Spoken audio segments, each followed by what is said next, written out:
Party బలోపేతానికి ప్రతి ఒక్కరూ బాధ్యతగా సమన్వయంతో పనిచేయాలని బుధవారం గూడూరు జనసేన పార్టీ కార్యాలయంలో తిరుపతి పార్లమెంట్ సమన్వయకర్త ఆరణి శ్రీనివాసులు మరియు ఉమ్మడి నెల్లూరు జిల్లా ఉపాధ్యక్షులు తీగల చంద్రశేఖరరావు సూచనలతో గూడూరు నియోజకవర్గ పీఓసీ కె మోహన్ సమావేశం నిర్వహించారు.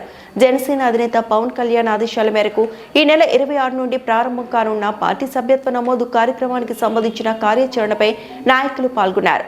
అనంతరం ఆయన మాట్లాడుతూ సభ్యత్వ నమోదు కార్యక్రమం పార్టీ భవిష్యత్తుకు ఎంతో కీలకం. ప్రతి కార్యకర్త ఉద్యమిగా సాధకుల ప్రదాతగా పార్టీని ప్రజల్లోకి తీసుకెళ్లాలని తెలియజేశారు. జన సైనికులకు వీర మహిళలకు అండగా నిలిచేందుకు వారి జీవితాలకు కుటుంబాలకు రక్షణ కల్పించాలనే ఉద్దేశంతో వారిని కొత్త తరం నాయకులుగా తీర్చిదిద్దాలనే లక్ష్యంతో జనసేన ఉద్యమి సభ్యత్వ నమోదు కార్యక్రమానికి జనసేన పార్టీ అధినేత పవన్ కళ్యాణ్ శ్రీకారం చుట్టారు. కేవలం సభ్యత్వం 5 లక్షల ప్రమాద బీమా మాత్రమే కాకుండా వారికి నాయకత్వ అవకాశాలు కల్పించే అవకాశాలు ఈ ఉద్యమ సభ్యత్వం కల్పించనుంది. గూడూరు నియోజకవర్గంలో ప్రారంభమైన జనసేన ఉద్యమి సభ్యత్వ నమోదు కార్యక్రమం ద్వారా ఇప్పుడే మీ సభ్యత్వ నమోదు చేసుకోండి. ఈ కార్యక్రమంలో నాయకులు వంశీకృష్ణ, భాస్కర్, అక్బర్, కుమార్, నవీన్, గురుబాబు, నాగార్జున, మస్తాన్, సాయికృష్ణ, సుబాన్, పవన్ తదితరులు పాల్గొన్నారు. ఈరోజు గూడూరు నియోజకవర్గ పార్టీ ఈ ప్రెస్ మీట్ కి ముఖ్య కారణం ఏంటంటే రేపటి నుంచి జనసేన పార్టీ క్రియాశీలక సభ్యత్వ నమోదు కార్యక్రమం మొదలవుతుంది. పార్టీ అధ్యక్షులు ఆంధ్రప్రదేశ్ రాష్ట్ర ఉప ముఖ్యమంత్రి శ్రీ పవన్ కళ్యాణ్ గారి సిద్ధాంతాలు, ఆయన ఆశయాలకి ఎన్నో ఏళ్ళగా కష్టపడి పనిచేసిన జన సైనికులకి, వీర మహిళలకి ఆయనకి అండగా నిలబడేందుకు ఉన్న కార్యకర్తలకు ఏమైనా చేయాలని చెప్పి కళ్యాణ్ గారు ఈ క్రియాశీలక సభ్యత్వం అనేది 2020లో మొదలుపెట్టారు.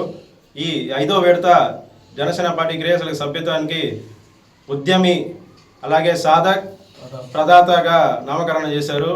జనసేన పార్టీ క్రియాశీలక సభ్యత్వం తీసుకున్న వాళ్ళు ఉద్యమిగా నామకరణం చేశారు. అలాగే పార్టీకి అలాగే కార్యకర్తలకు మధ్యలో వారధిగా ఉండి నిలిచేవాళ్ళని సాధక్గా, అలాగే పార్టీకి పరోక్షంగా అలాగే ఆర్థికంగా సేవలు అందించే వాళ్ళని ప్రదాతలుగా నామకరణం చేశారు.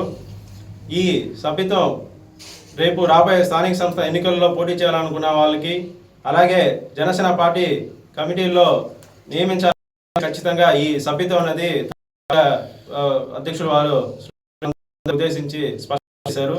కాబట్టి గూడూరు నియోజకవర్గంలో అన్ని మండలాల్లో జనసేన పార్టీ నాయకులు, జన సైనికులు, వీర మహిళలు అందరూ ఈ సభ్యత్వాన్ని తీసుకొని అలాగే ప్రజల్లోకి మన కూటమి ప్రభుత్వం చేస్తున్న మంచిని తీసుకువెళ్ళి మన జనసేన పార్టీని బలోపేతం చేసే విధంగా కృషి చేయాలని చెప్పి అందరికీ సందర్భంగా తెలియజేసుకుంటూ సెలవు తీసుకుంటున్నాను. జై జనసేన, జై హింద్.